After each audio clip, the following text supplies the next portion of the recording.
ಸಾಮಾಜಿಕ ಅಂತರವನ್ನು ಕಾಯ್ದುಕೊಳ್ಳೋದೇ ಈ ಕ್ಷಣಕ್ಕೆ ಸೂಕ್ತವಾದಂತಹ ಚಿಕಿತ್ಸೆ. ಹಾಗಾಗಿನೇ ನಿಮ್ಮ ನ್ಯೂಸ್18 ಕನ್ನಡದ ಅಭಿಯಾನ ಸ್ಟೇ ಹೋಮ್ ಸ್ಟೇ ಸೇಫ್, ಮನೆಯೇ ಮದ್ದು ಅಂತ. ಕರ್ನಾಟಕ ಲಾಕ್ಡೌನ್ ಆಗಿದೆ. ಈ ಕ್ಷಣ ಬರ್ತಿರುವಂತಹ ಬ್ರೇಕಿಂಗ್ ನ್ಯೂಸ್, ಚಿತ್ರದುರ್ಗದಲ್ಲಿ ಕೂಡ ಒಂದು ಕೊರೋನಾ ಕೇಸ್ ಪತ್ತೆಯಾಗಿದೆ. ಮಹಿಳೆಯೊಬ್ಬರಲ್ಲಿ ಕೊರೋನಾ ಸೋಂಕು ದೃಢಪಟ್ಟಿದೆ. ಸದ್ಯ ಮನೆಯಲ್ಲೇ ಇದ್ದಾರೆ ಆ ಸೋಂಕಿತ ಮಹಿಳೆ. ಈ ಕ್ಷಣ ಬರ್ತಾ ಇದೆ, ಯಾರು ಏನು ಬ್ರೇಕಿಂಗ್ ನ್ಯೂಸ್.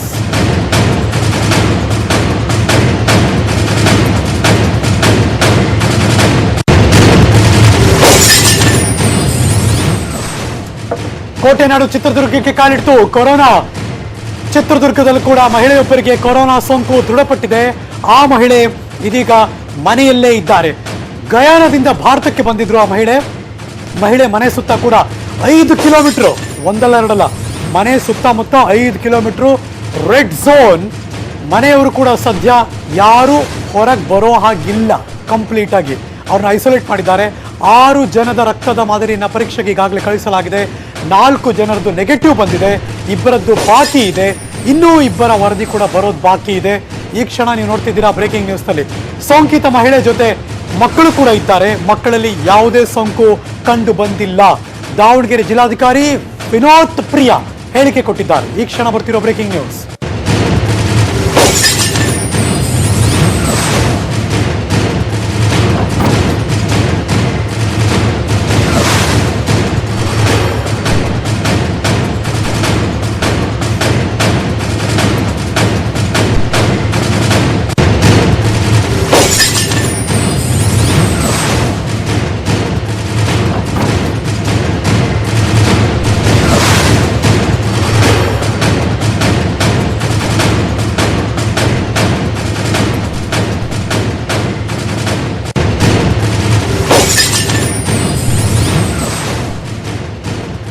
ಇದ್ರ ಬಗ್ಗೆ ಮತ್ತಷ್ಟು ಮಾಹಿತಿಯನ್ನು ಸಂಗ್ರಹ ಮಾಡೋಣ. ನನ್ನ ಸಹೋದ್ಯೋಗಿ ವಿನಾಯಕ್ ಇದೀಗ ದೂರವಾಣಿ ಸಂಪರ್ಕದಲ್ಲಿದ್ದಾರೆ. Good evening Vinayak. ನಮಸ್ಕಾರ. ಈ ಪ್ರಕರಣದಿಂದ ಕೋಟೆನಾಡಲ್ಲಿ ಒಂದಷ್ಟು ಆತಂಕದ ವಾತಾವರಣ ಆಯ್ತಾ? ಹರೀಶ್ ನಾಗರಾಜ್, ಏನಂತ ಹೇಳಿದ್ರೆ ಚಿತ್ರದುರ್ಗ ಜಿಲ್ಲೆಗೆ ಈವರೆಗೂ ಯಾವುದೇ ಕೊರೋನಾ ಭೀತಿ ಇಲ್ಲ ಅನ್ನುವಂತ ರೀತಿಯಲ್ಲಿ ಈವರೆಗೂ ಜನರು ಓಡಾಡ್ತಾ ಇದ್ರು. ಬೆಳಗ್ಗೆನೂ ಕೂಡ ಅದೇ ರೀತಿಯ ವಾತಾವರಣ ಇತ್ತು. ಆದ್ರೆ ಇದೀಗ ವೈದ್ಯರು ಮತ್ತು ಜಿಲ್ಲಾಡಳಿತದ ಮಾಹಿತಿ ಮೇರೆಗೆ ಜಿಲ್ಲೆಯಲ್ಲಿ ಓರ್ವ ಮಹಿಳೆಗೆ 37 ವರ್ಷದ ಒಂದ್ ನಿಮಿಷ Vinayak, just B on line. ಇದ್ರ ಬಗ್ಗೆ ಸ್ವತಃ ದಾವಣಗೆರೆಯ ಜಿಲ್ಲಾಧಿಕಾರಿಗಳಾದಂತಹ ವಿನೋದ್ ಪ್ರಿಯಾ ಅವರು ಮಾತಾಡಿದ್ದಾರೆ, ಬನ್ನಿ ಕೇಳೋಣ. ಜಿಲ್ಲೆಯಲ್ಲಿ ಒಂದು ಪಾಸಿಟಿವ್ ಕೇಸಸ್ ಟೆಂಟೇಟಿವ್ಲಿ ಇನ್ನೂ ನಾವು ಹಾರ್ಡ್ ಕಾಪಿ ರಿಸೀವ್ ಮಾಡಿಲ್ಲ. ಪಾಸಿಟಿವ್ ಕೇಸಸ್ ಬಂದಿದೆ. ಇನ್ನು ಒಂದು 2 ನಿಮಿಷದಲ್ಲಿ ಅವರು ಹಾರ್ಡ್ ಕಾಪಿ ಕಳಿಸ್ತೀನಿ ಅಂತ ಹೇಳಿದ್ರು. ಇವರು ಹೋಮ್ ಕ್ವಾರಂಟೈನ್ ಇದ್ದಾರೆ. ಇಷ್ಟು ಜನ ಇದ್ದಾರೆ ಸಹ ಮಾರ್ಕ್ಸ್ ಸಹ ಅವ್ರ ಮನೆ ಮುಂದೆಗಡೆ ಹಂಚ್ತೀವಿ. ಅದರಿಂದ ಅವ್ರ ಕೈಯಲ್ಲಿ ಸಹ ಸ್ಟಾಂಪಿಂಗ್ ಮಾರ್ಕ್ ಹಾಕ್ಸ್ತೀವಿ, ಹೋಮ್ ಕ್ವಾರಂಟೈನ್ ಅಲ್ಲಿ ಇದ್ದಾರೆ ಅಂತ. ಅವ್ರ ಹೊರಗಡೆ ಬರಬಾರ್ದಂತ 2-3 ಟೀಮ್ ಹಾಕಿ ನಾವು ಸಹ ಮಾಡಿದ್ದೇವೆ. ಅದಕ್ಕೋಸ್ಕರ ಆ ಜಾಗದಲ್ಲಿ ನಾವು 5 ಕಿಲೋಮೀಟರ್ ರೆಡ್ ಝೋನ್ ಅಂತ ನಾವು ಡಿಕ್ಲೇರ್ ಮಾಡಿ ಆ 5 ಕಿಲೋಮೀಟರ್ಗೆ ಒಂದು ಸೆಪರೇಟ್ ಪ್ರತ್ಯೇಕವಾಗಿ ಒಂದು ಬಾರ್ಡರ್ ಮಾಡಿರ್ತೇವೆ. ಆ ಬಾರ್ಡರ್ ನಲ್ಲಿ ಇದ್ದವರು, ಒಳಗಿದ್ದವರು ಯಾರು ಸಹ ಹೊರಗಡೆ ಬರಬಾರ್ದು. ಫಾರ್ ದ ಸೇಕ್ ಆಫ್ ನಮ್ಮ ಎಲ್ಲರೂ ಸಹ ಪ್ರೊಟೆಕ್ಟ್ ಮಾಡೋ ರೀತಿಯಲ್ಲಿ, ಅಲ್ಲಿದ್ದವರು ಸಹ ಪ್ರೊಟೆಕ್ಟ್ ಮಾಡೋ ರೀತಿಯಲ್ಲಿ ಅವ್ರು ಯಾರ ಜೊತೆ ಮಾತಾಡಿದ್ರು, ಮತ್ತೆ ಯಾರೆಲ್ಲ ಅವ್ರ ಮನೆಗೆ ಬಂದಿದ್ರು, ಡೆಲ್ಲಿಯಿಂದ ಯಾವಾಗ ಬಂದ್ರು, ಯಾವಾಗ ಇಂಡಿಯಾ ಬಂದ್ರು, ಈ ರೀತಿ ಎಲ್ಲಾ ಮಾಹಿತಿ ಸಹ ಅವ್ರ ಜೊತೆ ಯಾರ್ಯಾರು ಟ್ರಾವೆಲ್ ಮಾಡಿದ್ರು, ಯಾರ್ಯಾರು ಮಾತಾಡಿದ್ರು ಎಲ್ಲಾ ಸಹ ನಾವು ಈಗ ಒಂದು ಪ್ರತ್ಯೇಕವಾದ ಟೀಮ್ ನಾನು ಮಾಡಿದ್ದೇನೆ. ಚಿತ್ರದುರ್ಗದ ಜಿಲ್ಲಾಧಿಕಾರಿಗಳಂತಹ ವಿನೋದ್ ಪ್ರಿಯಾ ಅವರು ಇದ್ರ ಬಗ್ಗೆ ಮಾಹಿತಿ ಕೊಡ್ತಾ ಇದ್ದಾರೆ. ನನ್ನ ಕೊಲಿಗ್ ವಿನಾಯಕ್ ಕೂಡ ದೂರವಾಣಿ ಸಂಪರ್ಕದಲ್ಲಿದ್ದಾರೆ. ವಿನಾಯಕ್, ಮೊದಲ ಕೇಸ್ ಚಿತ್ರದುರ್ಗ ಭಾಗದಲ್ಲಿ, ಇದುವರೆಗೆ ಜನ ಆರಾಮವಾಗಿದ್ರು, ಇನ್ನ ಲಕ್ಷಣ ಕಾಣಿಸ್ತಿಲ್ಲ. ನಾಳೆ ಹಬ್ಬ ಬೇರೆ, ಯುಗಾದಿ ಹಬ್ಬ. ಹೇಗಿದೆ ಸಿಚುವೇಶನ್? ಹೆಂಗ್ ನಡೀತಾ ಇದೆ ಈಗ ಅಲ್ಲಿ ಕಂಟ್ರೋಲ್ ಎಲ್ಲ? ಸದ್ಯ ಏನು ನಾಳೆ ಹಬ್ಬ ಇರೋ ಕಾರಣಕ್ಕಾಗಿ ಬೆಳಗ್ಗೆನೆ ಜನರು ಏನು ಕೊರೋನಾ ಭೀತಿ ಇಲ್ದೇನೆ ಜನರು ದಿನಸಿ ಸಾಮಾನುಗಳಾಗಿರ್ಬೋದು, ಹಣ್ಣು ತರಕಾರಿಗಳನ್ನ ಕೊಳ್ಳಿಕ್ಕೆ ಸಾಕಷ್ಟು ಜನರು ಜಿಲ್ಲೆಯ ನಗರಕ್ಕೆ ಬಂದಿರುವಂತದ್ದು. ಆದ್ರೆ ಏನು ಲಾಕ್ಡೌನ್ ಆಗಿರೋ ಕಾರಣ, ಇಡೀ ಸ್ಟೇಟ್ ಲಾಕ್ಡೌನ್ ಆಗಿರೋ ಕಾರಣ ಇವತ್ತು ಮುಂಜಾಗ್ರತೆ ಕ್ರಮವಾಗಿ ಪೊಲೀಸರು ಮತ್ತು ಜಿಲ್ಲಾಡಳಿತ ಅವರನ್ನ ಜಿಲ್ಲೆಯಿಂದ ಅಂದ್ರೆ ನಗರಕ್ಕೆ ಬಂದಿದ್ದವರನ್ನ ವಾಪಸ್ ಕಳಿಸಿ ಮತ್ತೆ ಅಂಗಡಿ ಮುಗ್ಗಟ್ಟುಗಳನ್ನ ಮುಚ್ಚಿ ಈಗ ಒಂದು ರೀತಿಯ ತಹಬದಿಗೆ ತಂದಿರುವಂತದ್ದು. ಈಗ ಯಾವುದೇ ಅಂಗಡಿ ಮುಂಗಟ್ಟುಗಳು ಯಾವುದೇ ಓಪನ್ ಇಲ್ಲ. ಆದ್ರೆ ಈವರೆಗೂ ಜಿಲ್ಲೆಯಲ್ಲಿ ಯಾವುದೇ ಕೊರೋನಾ ಶಂಕಿತ ವ್ಯಕ್ತಿ ಅಥವಾ ಇದು ದೃಢಪಟ್ಟಿರುವಂತ ವ್ಯಕ್ತಿ ಈವರೆಗೆ ಮಾಹಿತಿ ಇರಲಿಲ್ಲ. ಆದ್ರೆ ಈ ಕ್ಷಣದಿಂದ ಒಂದು ರೀತಿ ಆತಂಕ ಶುರು ಆಗಿರೋದು. ಯಾಕಂತ ಹೇಳಿದ್ರೆ ಜಿಲ್ಲೆಯಲ್ಲಿ ಈಗಷ್ಟೇ ಬಂದಿರೋ ಮಾಹಿತಿ ಪ್ರಕಾರ ಒಂದು ಮಹಿಳೆಗೆ ಈ ಕೊರೋನಾ ಬಂದಿರುವಂತದ್ದು. ಇದರ ಆತಂಕದ ಹಿನ್ನೆಲೆಯಲ್ಲಿ ಜನರು ಒಂದು ಭಯಭೀತರಾಗಿರುವಂತದ್ದು. ಬಟ್ ಇವಾಗ ದೊಡ್ಡ ಮಟ್ಟದ ಚಾಲೆಂಜ್ ಇರೋದು, ಅವ್ರ ಮನೆಗೆ ಹೋಗಿದ್ರೆ ಪರವಾಗಿಲ್ಲ, ಅವ್ರ ಮನೆಗೆ ಯಾರು ಬಂದ್ರು, ಇವ್ರು ಎಲ್ಲೆಲ್ಲಿ ಓಡಾಡಿದ್ರು ಇಷ್ಟು ದಿನ, ಆ ಟ್ರೇಸ್ ಔಟ್ ಕೆಲಸ ಹೆಂಗ್ ನಡೀತಾ ಇದೆ ವಿನಾಯಕ್?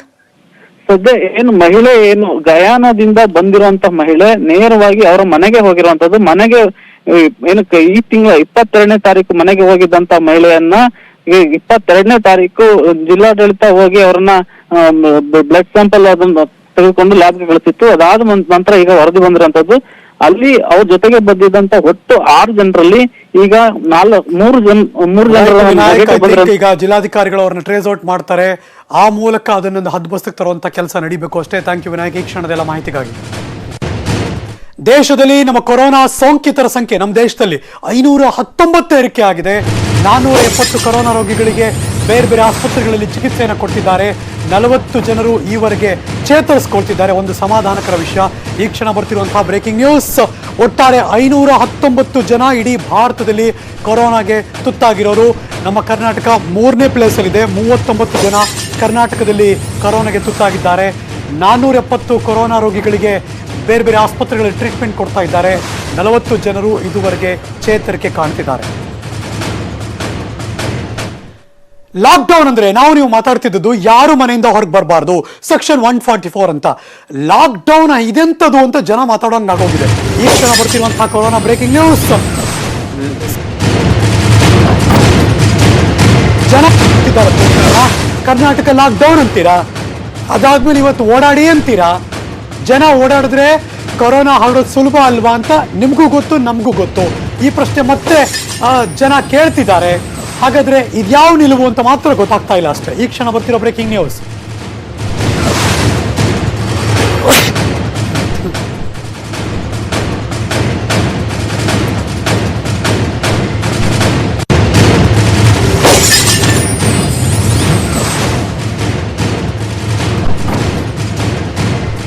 ಬೆಂಗಳೂರಿನ ಭಾಗ ಮತ್ತು ಇಲ್ಲಿಂದ ಹೊರಗಡೆ ಹೋಗೋರು. CM ಸಾವಿರ ಹೇಳಿದ್ರು ಕೆಲವೇ ಹೊತ್ತಲ್ಲಿ, ಇವತ್ತು ಯಾರ್ಯಾರು ಹೋಗ್ಬೇಕು ಹೊರಗಡೆ ಹೊಟ್ಬಿಡಿ, ಯಾರು ಹೊರಗೆ ಬರಬೇಕು ಬಂದ್ಬಿಡಿ ಅಂದ್ಬಿಟ್ರು. ಬೆಳಗ್ಗೆಯಿಂದ ಯಾರು ಬರೋ ಆಗಿಲ್ಲ. 144 ಸೆಕ್ಷನ್ ಕರ್ನಾಟಕ ಲಾಕ್ಡೌನ್ ಅಂದರು. ಇವಾಗ ನೋಡಿದ್ರೆ ಹಳ್ಳಿಗಳಿಗೆ ಹೋಗ್ಬೇಕಾ, ಹಬ್ಬಕ್ಕೆ ಹೋಗ್ಬೇಕಾ, ಹೊರಟ್ಬಿಡಿ ಅಂತಿದ್ದಾರೆ. ಇದೆಂಥದ್ದಿದು ಲಾಕ್ಡೌನ್, ಇದೆಂಥದ್ದಿದು 144 ಸೆಕ್ಷನ್ ಅಂತ ಜನ ಕೇಳೋ ಹಾಗಾಗೋಗಿದೆ. ಯಾಕೆ ಹಿಂಗೆ ಮುಂಜಾಗ್ರತಾ ಕ್ರಮವನ್ನು ಕೈಗೊಂಡಿದ್ದೀರ? ಹಾಗಿದ್ರೆ ಯಾಕೆ ಹಿಂಗೆ ಆಗ್ತಿದೆ ಗೊತ್ತಿಲ್ಲ. ಈ ಕ್ಷಣ ಬರ್ತಿರೋ ಬ್ರೇಕಿಂಗ್ ನ್ಯೂಸ್. ಇದರ ಮುಂದುವರಿದ ಭಾಗ ಇದೀಗ ಬರ್ತಾ ಇದೆ. Breaking news. ಮುಖ್ಯಮಂತ್ರಿ ಅವರು ಹೇಳಿದ್ರು ಅಂತ ಊರಿಗೆ ಹೊರಟು ಬಿಡಬೇಡಿ, ಇದೇ ಸಿಕ್ತು ಚಾನ್ಸು, ಇನ್ನೇನು ಹೇಳಿದ್ರಲ್ಲ ಸ್ಟಾರ್ಟ್ ಮಾಡೋಣ ಅಂತ ನೀವು ಕೂಡ ಊರಿಗೆ ಹೊರಟುಬಿಡ್ಬೇಡಿ. ನಿಮ್ಮ ಜೀವ ನಿಮಗೆ ಬಹಳ ಮುಖ್ಯನೇ. ಯಾವಾಗಲೂ ಕೂಡ ನಿಮ್ಮ ಆರೋಗ್ಯ ಕಾಪಾಡಿಕೊಳ್ಳೋದು ಕೂಡ ಬಹಳ ಮುಖ್ಯ. ನಾವೇ ನಮ್ಮ ಸೆನ್ಸ್ಗಳನ್ನು ಯೂಸ್ ಮಾಡಬೇಕು. Present sense, time sense, common sense ಎಲ್ಲ, ಸಮಯ ಪ್ರಜ್ಞೆ, ಸಾಮಾನ್ಯ ಪ್ರಜ್ಞೆ, ಸ್ಥಿತಪ್ರಜ್ಞೆ ಎಲ್ಲವನ್ನು ಉಪಯೋಗಿಸಿ ನಿಮ್ಮ ಕರ್ತವ್ಯ ನೀವು ಯೋಚನೆ ಮಾಡಬೇಕು. ಮನೆಯಲ್ಲೇ ಇದ್ಬಿಡಿ, ಆರೋಗ್ಯ ಕಾಪಾಡ್ಕೊಳ್ಳಿ. ಒಂದೊತ್ತಿನ ಊಟಕ್ಕೋಸ್ಕರ ಇಡೀ ಜೀವನ ಹಾಳು ಮಾಡ್ಕೋಬೇಡಿ. ಹಬ್ಬದ ದಿನ ಊರ್ಲೋಗಿ ಆರಾಮ್ ಊಟ ಮಾಡ್ಕೊಂಡು ನೆಮ್ಮದಿಯಾಗಿ ಇದ್ಬೋಣ ಅಂತ ಅನ್ಕೋಬೇಡಿ. 1 ವರ್ಷದ ಯುಗಾದಿ ಮಾಡದಿದ್ದರೆ ಏನೂ ಆಗಲ್ಲ. ನೀವು ಬದುಕಿದ್ರೆ ಪ್ರತಿ ವರ್ಷ ಯುಗಾದಿ, ಮುಂದಕ್ಕೆ ಬರೋ ಹಬ್ಬ ಅದು ದೀಪಾವಳಿ, ಗಣೇಶ ಚತುರ್ಥಿ ಎಲ್ಲ ಮಾಡ್ಬೋದು. ಸೊ ಹಾಗಾಗಿ ರಂಜಾನು, ಕ್ರಿಸ್ಮಸ್ಸು ಎಲ್ಲ ಮಾಡ್ಬೋದು. ಸೊ ಹಾಗಾಗಿ ಯಾರು ಕೂಡ ಕೊರೋನಾ ಅಂಟಿಸ್ಕೊಂಡು ನರಳಾಡಬೇಡಿ. ಆ ದೃಶ್ಯ ತೋರಿಸ್ಬಿಟ್ರೆ ನೀವು ಕೂಡ ಲೈಫಲ್ಲಿ ಯಾವತ್ತೂ ದೇವ್ರ ಕೈ ಮುಗಿದ್ಬಿಡ್ತೀರ. ದೇವಸ್ಥಾನನೂ ಓಪನ್ ಇರಲ್ಲ. ರಿಸ್ಕ್ ಬೇಡೇ ಬೇಡ. ನಿಮ್ಮ ಆರೋಗ್ಯ ನಿಮ್ಮ ಕೈಲೇ ಇರಿ. ಸೊ ಹಾಗಾಗಿ ಯಾರು ಕೂಡ ಹೋಗುವಂಥ ಕೆಲಸಕ್ಕೆ ಬೀಳಬೇಡಿ. ನೆನ್ನೆ ರಾತ್ರಿ ಬೆಂಗಳೂರಿಂದ ಹೋಗ್ತಿದ್ದಾರ ಜನ ಭಯಂಕರವಾಗಿ, ಹಂಗೆ ಹೊರಡೋಕೆ ನಿಂತ್ಬಿಡ್ತೀರಾ ಮುಖ್ಯಮಂತ್ರಿಗಳು ಹೇಳಿದ್ರು ಅಂತ. ಅವ್ರು ಹೇಳಿದ್ರು ನಿಜ, ಹಿಂಗೆ ಮಾಮೂಲಿ ಹಿಂಗೆ ಏನೋ ಹೇಳ್ಬೇಕಾದ್ರೆ ಹೇಳ್ತಾರೆ. ಬಟ್ ನೀವು ಮಾತ್ರ ಹೊರಡಬೇಡಿ. ವಿ ಆಲ್ ರಿಕ್ವೆಸ್ಟ್, ದಯವಿಟ್ಟು ಮನೇಲೇ ಇರಿ. Be home, stay home. ಇವತ್ತಿಷ್ಟಾದರೂ ಸಹ ನಾವು ಒಂದು ರೀತಿ ಕರ್ಫ್ಯೂ ವಾತಾವರಣ ಇರಬೇಕು ಅಂತ ನಮ್ಮ ಅಪೇಕ್ಷೆ ಇತ್ತು. ಬಹಳ ದೊಡ್ಡ ಪ್ರಮಾಣದಲ್ಲಿ ಜನ ಹೊರಗಡೆ ಬಂದಿರೋದನ್ನು ತಾವೆಲ್ಲ ನೋಡಿದ್ದೀರಾ. ಅವರ ಆರೋಗ್ಯದ ಹಿತದೃಷ್ಟಿಯಿಂದ ಇದನ್ನು ಮಾಡಬಾರ್ದು. ನಾವು ಇವತ್ತು ಸೂಚನೆ ಕೊಟ್ಟಿದ್ದೇವೆ. ಯಾರು ಬೆಂಗಳೂರು ಬರೋರು ಇದ್ದಾರೆ, ಯಾರು ಬೆಂಗಳೂರಿಂದ ಹೊರಗಡೆ ಹೋಗೋರು ಇದ್ದಾರೆ, ರಾತ್ರಿ ಒಳಗಾಗಿ ಅವರೆಲ್ಲ ಹೋಗೋಕೆ ಅನುಮತಿಯನ್ನು ಕೊಟ್ಟಿದ್ದೇವೆ. ಇವತ್ತು ಹೋಗಬಹುದು, ಬರೋರು ಬರ್ಬೋದು. ನಾಳೆಯಿಂದ ಇದನ್ನು ಬಹಳ ಬಿಗಿಯಾಗಿ ನಾವು ಕ್ರಮವನ್ನು ತಗೊಳ್ತಾ ಇದ್ದೇವೆ. ಅದಕ್ಕೆ ಎಲ್ಲರೂ ಸಹಕರಿಸಬೇಕು ಅಂತೇಳಿ ಈ ಸಂದರ್ಭದಲ್ಲಿ ವಿನಂತಿಯನ್ನು ಮಾಡ್ತೇನೆ. ಇವತ್ತಿಷ್ಟಾದರೂ ಸಹ ಲಾಕ್ಡೌನ್ ಅಂತ ಹೇಳಿದ ಮೇಲೆ ಯಡಿಯೂರಪ್ಪನವ್ರು ಯಾಕೋ ಗೊತ್ತಿಲ್ಲ, ಆ ಕ್ಷಣ ಮನಸ್ಸು ಚೇಂಜ್ ಮಾಡಿದ್ರು ಏನೋ ಗೊತ್ತಿಲ್ಲ. ಇವತ್ತೊಂದಿನ ಪರ್ಮಿಷನ್ ಕೊಡ್ತಿದ್ದಾರೆ. ಯುಗಾದಿ ಹಬ್ಬ ನಾಳೆ. ಇವತ್ತು ಬೆಂಗಳೂರಿಂದ ಆಚೆಗೆ ಹೋಗೋರು, ಬೆಂಗಳೂರು ಒಳಗೆ ಬರೋರು ಓಡಾಡ್ಕೊಂಬಿಡಿ ಅಂದರು. ಅಂದ್ರೆ ಅರ್ಥ ಈ ಕ್ಷಣದಿಂದ ಮಧ್ಯರಾತ್ರಿ ತನಕ 144 ಸೆಕ್ಷನ್ನು ಅಥವಾ ಈ ಲಾಕ್ಡೌನ್ನ ಹಿಂತೆಗೆದುಕೊಂಡಿರಬೇಕು ಅವರ ಅರ್ಥದಲ್ಲಿ. ಆದರೆ 144 ಸೆಕ್ಷನು ಜಾರಿಯಲ್ಲಿದೆ, ಲಾಕ್ಡೌನು ಜಾರಿಯಲ್ಲಿದೆ, ಆದರೂ ಇಲ್ಲಿಂದ ಅಲ್ಲಿಗೆ ಹೋಗಿ ಅಂತ ಹೇಳ್ತಿದ್ದಾರೆ. ಇದು ಹೆಂಗೆ ಅಂತ ಅರ್ಥ ಆಗ್ತಿಲ್ಲ. ಬಟ್ ಸ್ಟಿಲ್ ನೀವಂತೂ ರಿಸ್ಕ್ ತಗೋಬೇಡಿ, ನಿಮ್ಮ ಆರೋಗ್ಯ ನಿಮ್ಮ ಕೈಲಿ ಇರಲೇಬೇಕು. ಅದಾದಮೇಲೆ ಕೊರೋನಾ ಬಂತು, ಸೋಂಕು ಅಂಟಿಸ್ಕೊಂಡ್ಮೇಲೆ ಒದ್ದಾಡಬೇಡಿ. CM ಸಾಹೇಬ್ರು ಹೇಳಿದ್ರು ಅಂತ ಊರಿಗೆ ಹೊರಟ್ಬಿಡ್ಬೇಡಿ. Be careful. ಜಸ್ಟ್ ನೀವೆಲ್ಲಿದ್ದೀರೋ ಅಲ್ಲೇ ಇರುವಂಥ ಕೆಲಸ ಮಾಡಿ. ನಾಳೆಯಿಂದ ಎಲ್ಲವೂ ಕೂಡ ಸ್ಟ್ರಿಕ್ಟ್ ಆಗುತ್ತೆ ಅಂತ ಅವರೇ ಹೇಳಿದ್ದಾರೆ ನಿಜ. ಬಟ್ ಸ್ಟಿಲ್ ನಿಮ್ಮ ಆರೋಗ್ಯ ನೀವು ಕಾಪಾಡ್ಕೊಳ್ಳೋದು ನಿಮ್ಮ ಜವಾಬ್ದಾರಿ.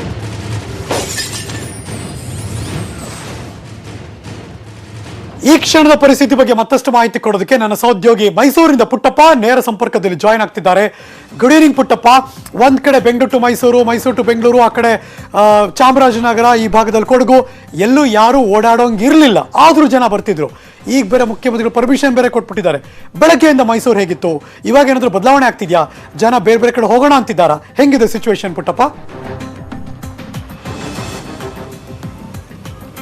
ಖಂಡಿತವಾಗಿಯೂ ಹರೀಶ್, ಇವತ್ತು ಮೈಸೂರಿನಿಂದ ಹೊರಗಡೆ ಹೋಗೋದಕ್ಕೆ ಮತ್ತೆ ಹೊರಗಡೆಯಿಂದ ಮೈಸೂರಿಗೆ ಬರೋದಕ್ಕೆ ಅವಕಾಶವನ್ನ ಮುಖ್ಯಮಂತ್ರಿಗಳು ಕೊಟ್ಟಿದ್ದಾರೆ. ಆದರೂ ಸಹ ಮೈಸೂರಿನಲ್ಲಿ ಅಂತಹ ವಾತಾವರಣ ಇಲ್ಲ. ಯಾಕೆಂದ್ರೆ ಮೈಸೂರು ಜಿಲ್ಲೆಯಲ್ಲಿ ಈಗಾಗಲೇ 2 ಕೊರೋನಾ ಪಾಸಿಟಿವ್ ಪ್ರಕರಣ ಪತ್ತೆಯಾಗಿರೋದ್ರಿಂದ ಮೈಸೂರು ಜಿಲ್ಲೆಯ ಸುತ್ತ ಇರುವಂತಹ 5 ಗಡಿಗಳನ್ನ ಈಗಾಗಲೇ ಮೈಸೂರು ಜಿಲ್ಲಾಡಳಿತ ಬಂದ್ ಮಾಡಿದೆ. ಇಲ್ಲಿಂದ ಯಾವುದೇ ವಾಹನಗಳು ಹೊರಗಡೆ ಹೋಗುವಂತಿಲ್ಲ, ಹಾಗೂ ಹೊರಗಡೆಯಿಂದ ಯಾವುದೇ ವಾಹನಗಳು ಒಳಗಡೆ ಬರುವಂತಿಲ್ಲ. ಕೇವಲ ತುರ್ತು ಅಗತ್ಯ ಇದ್ದರೆ ಮಾತ್ರ ಅದಕ್ಕೆ ಸಂಬಂಧಿಸಿದ ದಾಖಲಾತಿಗಳನ್ನ ಇಟ್ಕೊಂಡು ಗಡಿಯಲ್ಲಿ ಪೊಲೀಸರ ಅನುಮತಿಯನ್ನ ಪಡ್ಕೊಂಡು ಈಗ ಮೈಸೂರು ಜಿಲ್ಲೆ ಒಳಭಾಗಕ್ಕೆ ಬರಬೇಕಾಗಿದೆ. ಅದನ್ನ ಹೊರತುಪಡಿಸಿದ್ರೆ ಬೆಳ್ಳಂಬೆಳಿಗ್ಗೆ ಯುಗಾದಿಗಾಗಿ ಮಾರ್ಕೆಟ್ಗೆ ಜನ ಬಂದು ಮುಗಿಬಿದ್ದಿದ್ರು. ಹೂವು, ಹಣ್ಣು, ತರಕಾರಿ ಇವೆಲ್ಲವನ್ನು ಸಹ ಖರೀದಿ ಮಾಡ್ತಿದ್ರು. ಇವೆಲ್ಲವೂ ಮುಗಿದ ನಂತರ ಮಧ್ಯಾಹ್ನದ ವೇಳೆಗೆ ಸಂಪೂರ್ಣವಾಗಿ ಇಡೀ ಮೈಸೂರು ಸ್ತಬ್ಧವಾಗಿತ್ತು. ಮಧ್ಯಾಹ್ನದ ನಂತರ ಅಲ್ಲಿ ಇಲ್ಲಿ ಓಡಾಡಿದಂತ ಕೆಲ ಯುವಕರಿಗೆ ಪೊಲೀಸರು ಲಾಠಿ ರುಚಿಯನ್ನು ಸಹ ತೋರಿಸಿದ್ರು. ಅದನ್ನ ಹೊರತುಪಡಿಸಿದ್ರೆ ಇವತ್ತು ಇಡೀ ಮೈಸೂರು ಸಂಪೂರ್ಣವಾಗಿ ಸ್ತಬ್ಧವಾಗಿತ್ತು. ವ್ಯಾಪಾರ ವಹಿವಾಟು, ಅಂಗಡಿ ಮುಂಕಟ್ಟು ಎಲ್ಲವೂ ಸಹ ಮುಚ್ಚಿದ್ವು. ಒಟ್ಟಿನಲ್ಲಿ ಕೊರೋನಾ ನಿಯಂತ್ರಣಕ್ಕೆ ಮೈಸೂರು ಜಿಲ್ಲಾಡಳಿತ ತೆಗೆದುಕೊಂಡಿರುವಂತಹ ಲಾಕ್ಡೌನ್ ನಿರ್ಧಾರಕ್ಕೆ ಮೈಸೂರಿಗರು ಒಂದು 50 to 80% ಬೆಂಬಲವನ್ನು ಕೊಟ್ಟಿದ್ದಾರೆ ಅಂತ ಹೇಳ್ಬೋದು ಹರೀಶ್. Very good Puttappa. ನೀವು ಕೂಡ ಸೇಫ್ ಆಗಿರಿ. ಅಫ್ಕೋರ್ಸ್ ಮಾಸ್ಕ್ ಹಾಕೊಂಡಿದ್ದೀರಿ, ಓಡಾಡ್ತಿರ್ತೀರಿ, ನೀವು ಕೂಡ ಸೇಫ್ ಆಗಿರಿ. ಅಫ್ಕೋರ್ಸ್ ನಾವೆಲ್ಲ ಮಾಧ್ಯಮದಲ್ಲಿ ಇರೋ ಕೆಲಸ ಮಾಡಲೇಬೇಕು ನಿಜ, ಬಟ್ ಅದ್ರ ಜೊತೆಗೆ ಸೇಫ್ ಆಗಿರೋದನ್ನು ಕೂಡ ನೋಡಲೇಬೇಕು. ಈ ಸಂದರ್ಭದಲ್ಲಿ ನಾಳೆ ಯುಗಾದಿ ಹಬ್ಬ, ಮನೆಯಲ್ಲೇ ಆಚರಣೆ ಮಾಡಿ, ಎಲ್ಲೂ ಕೂಡ ಹೊರಗೆ ಬರಬೇಡಿ. ಸ್ಟೇ ಹೋಮ್ ನಿಮ್ಮ ನ್ಯೂಸ್ 18 ಕನ್ನಡದ ಅಭಿಯಾನ ಇದು. ಈ ಅಭಿಯಾನಕ್ಕೆ ತುಂಬಾ ಜನ ಕೂಡ ಸಾಥ್ ಕೊಟ್ಟು ಮಾತಾಡ್ತಿದ್ದಾರೆ. ಪಂಚಪೀಠದಲ್ಲಿ ಒಂದಾದಂತಹ ಜಗದ್ಗುರು ರಂಭಾಪೀಠದವರು ಕೂಡ ಸ್ವಾಮೀಜಿಗಳು ಮಾತಾಡಿದ್ದಾರೆ. ಹಾಗಾದ್ರೆ ರಂಭಾಪುರಿ ಶ್ರೀಗಳು ಏನು ಮಾತಾಡಿದ್ದಾರೆ ಬನ್ನಿ ಕೇಳಿಸ್ಕೊಳ್ಳೋಣ.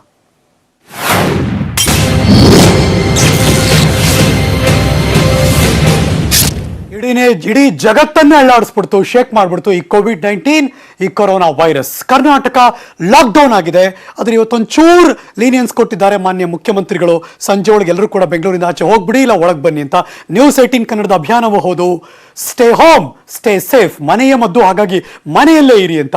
ಒಂದು ಕ್ಷಣ ತಿರುಗಿ ನೋಡಿದ್ರೆ ಇದು ಶುರುವಾಯ್ತಲ್ಲ ಇಡೀ ಜಗತ್ತಲ್ಲಿ ಈ ಕೊರೋನಾ ವೈರಸ್ ಅಟ್ಯಾಕ್ ಮಾಡೋದು. ವೀಕ್ ಆನ್ ವೀಕ್ ಬೇರೆ ಬೇರೆ ದೇಶಗಳು ಎಷ್ಟೆಲ್ಲ ಸಫರ್ ಪಟ್ಟರು, ಪ್ರತಿ ವಾರದಿಂದ ವಾರಕ್ಕೆ ಹೇಗೆಲ್ಲ ಸಾವಿನ ಸಂಖ್ಯೆ ಅಥವಾ ಅಲ್ಲಿ ಮರಣ ಮೃದಂಗವನ್ನು ಹೇಗೆ ಬಾರಿಸ್ತೋ ಅದನ್ನು ನಿಮ್ಮ ಮುಂದೆ ಇಡುವಂಥ ಪ್ರಯತ್ನ ಮಾಡ್ತಾ ಇದ್ದೀವಿ.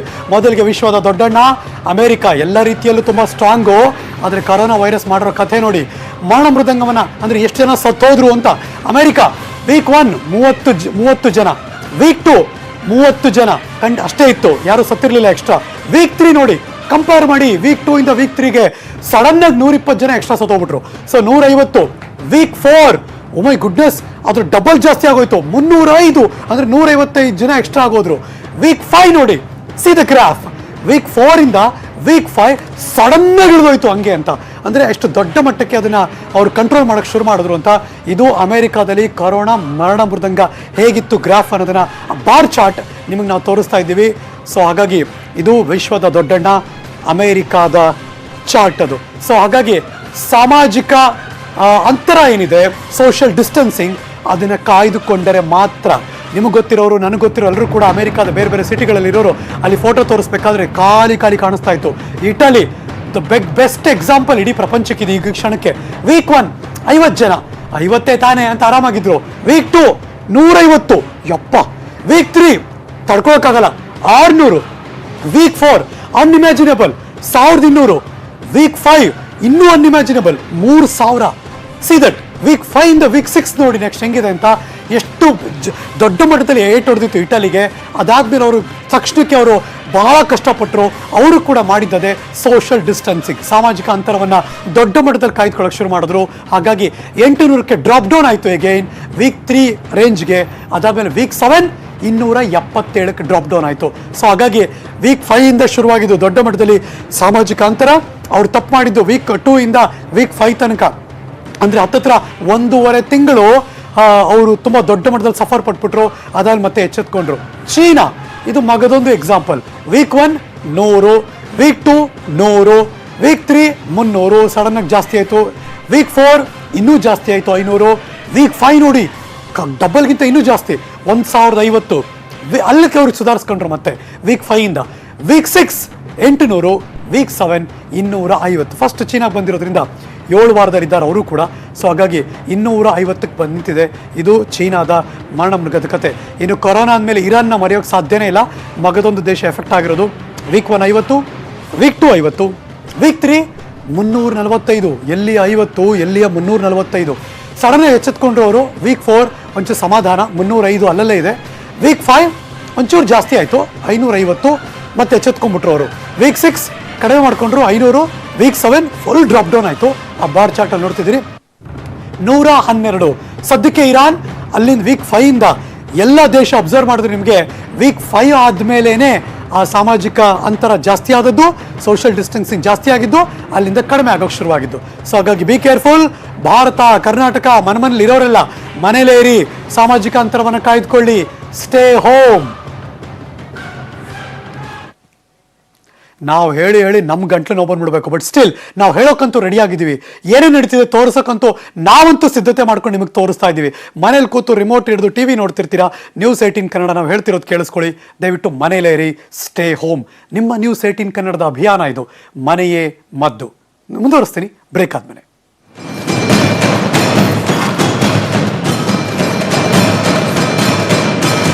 Welcome back. ನ್ಯೂಸ್ 18 ನೆಟ್ವರ್ಕ್ನ ಒಂದು ಮೆಗಾ ಅಭಿಯಾನ ಶುರುವಾಯಿತು. ಬನ್ನಿ ಹಾಗಿದ್ರೆ ಕರೋನಾ ಸಂತ್ರಸ್ತರಿಗೆ ನೀವು ಸೇರಿ ನೆರವಾಗೋಣ. ಈ ಮಹಾಮಾರಿ ವಿರುದ್ಧ ಸಮರ ಸಾರಿದೆ ಇಡೀ ಭಾರತನೇ. ಹಾಗಿದ್ರೆ ನೀವು ಕೈ ಜೋಡಿಸಿ ನಮ್ಮ ಕೈಲಾದಷ್ಟು ಸಹಾಯವನ್ನು ಮಾಡೋಣ. ಪ್ರಧಾನಮಂತ್ರಿ ರಾಷ್ಟ್ರೀಯ ಪರಿಹಾರ ನಿಧಿಗೆ ಉದಾರವಾಗಿ ದೇಣಿಗೆ ಕೂಡ ಕೊಡೋಣ. ಬಲಿಷ್ಠ ಭಾರತವನ್ನು ಕಟ್ಟೋದಕ್ಕೆ ನೆರವಾಗೋಣ. #India gives. ನ್ಯೂಸ್ 18 ನೆಟ್ವರ್ಕ್ನ ಮೆಗಾ ಅಭಿಯಾನ ಇದು. ನಮ್ಮ ನೆಟ್ವರ್ಕ್ 18 ಗ್ರೂಪ್ನ chief group editor Rahul Joshi ಅವರು ಕರೆ ಕೊಟ್ಟಿದ್ದಾರೆ. ದಿನಗೂಲಿ ನೌಕರರಿಗೆ ನೆಟ್ವರ್ಕ್ 18 ನೆರವು ನೀಡಬೇಕು. ಬಿಕಾಸ್ ಅವ್ರಿಗೆ ತುಂಬ ಇಂಪಾರ್ಟೆಂಟ್ ಈ ಸಂದರ್ಭದಲ್ಲಿ. ಪ್ರತಿದಿನ ದುಡಿದವರು ಜೀವನ ಮಾಡ್ತಿದ್ರು. ಈಗ ಅವ್ರು ಹೇಗಿರಬೇಕು? ಸಿಬ್ಬಂದಿಯಿಂದ ಇಡೀ ಕಂಪ್ಲೀಟಾಗಿ ಇಡೀ ಇಂಡಿಯಾ ಪೂರ್ತಿ ನಾವು ನೆಟ್ವರ್ಕ್ 18 ಗ್ರೂಪಲ್ಲಿ ಕೆಲಸ ಮಾಡ್ತಿರೋರು ಇಡೀ ಸಿಬ್ಬಂದಿಗಳು ನೆರವಿನ ಹಸ್ತ ಚಾಚಿದ್ದೀವಿ. ನಾವು 1 ದಿನದ ಸಂಬಳವನ್ನು ನಾವೆಲ್ಲರೂ ಕೂಡ ಕೊಟ್ಟಿದ್ದೀವಿ. 1 ದಿನದ ಸಂಬಳ ಈಗಾಗಲೇ ನಾವೆಲ್ಲರೂ ಕೊಟ್ಟಿದ್ದೀವಿ. ಸೊ ನೀವೆಲ್ಲರೂ ಕೂಡ ಉದಾರವಾಗಿ ದೇಣಿಗೆ ನೀಡಿ ಅನ್ನೋದು ನಮ್ಮ ಕಡೆಯಿಂದ ಶುರುವಾಗಿರುವಂಥ ಅಭಿಯಾನ. ದಯವಿಟ್ಟು ನೀವು ಕೂಡ ಸಹಕರಿಸಿ. ಇದು #ಇಂಡಿಯಾ ಗಿವ್ಸ್. ಇದ್ರ ಜೊತೆ ಕೇಳ್ಕೋತಾ ಇರೋದಿಷ್ಟೇ, ಸ್ಟೇ ಹೋಮ್, ಮನೆಯಲ್ಲೇ ಇರಿ ಅಂತ. ಯಾಕೆಂದರೆ ಮನೆಯಲ್ಲಿರೋದೇ ದೊಡ್ಡ ಮಟ್ಟದ ಚಿಕಿತ್ಸೆ. ಅದು ಮನೆಯೇ ಮದ್ದು. ನಿಮ್ಮ ನ್ಯೂಸ್ 18 ಕನ್ನಡದ ಅಭಿಯಾನ ಕೂಡ. ಮತ್ತೆ ಸಿಗ್ತೀನಿ ಮುಂದಿನ ನ್ಯೂಸ್ಗಳಲ್ಲಿ. ಪಕ್ಕಾ ಸುದ್ದಿಗೆ ನೋಡ್ತಾ ಇರಿ ನ್ಯೂಸ್ 18 ಕನ್ನಡ. ಜಾಲ ನಮ್ಮದು, ಬಲ ನಿಮ್ಮದು.